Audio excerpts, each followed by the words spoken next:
baisse hier, la bourse de Paris, du titre Capgemini. Oui, il a perdu 1,6% en clôture. Hier soir, Capgemini, qui était au cœur du débat politique français aussi à l'Assemblée, après ses révélations, notamment de France 2, sur un contrat d'une de ses filiales passé avec l'ICE, la police fédérale aux États-Unis, qui est en cause dans la mort de 2 citoyens américains abattus à Minneapolis.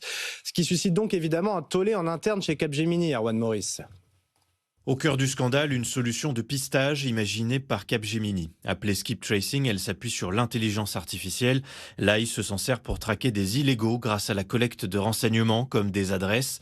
En cas de succès, Capgemini bénéficie alors d'un bonus financier, la sidération pour Frédéric Bolloré, représentant CFDT du groupe technologique. Au cours des 32 années que j'ai passées dans le groupe Capgemini, il n'y a jamais eu de tempête comme celle qui se produit aujourd'hui. Je n'ai jamais eu autant de retours de salariés qui expriment leur honte, leur dégoût d'appartenir à Capgemini.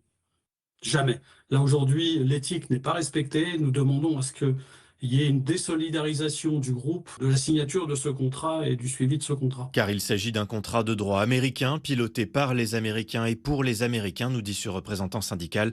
Dans un post sur LinkedIn, le directeur général de l'entreprise dit qu'un examen est en cours.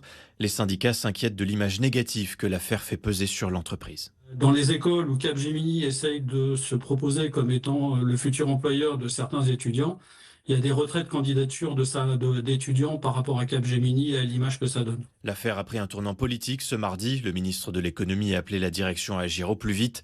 De quoi ajouter de la pression sur l'entreprise qui traverse une passe difficile. Il y a quelques jours, Capgemini annonçait la suppression de 2400 postes.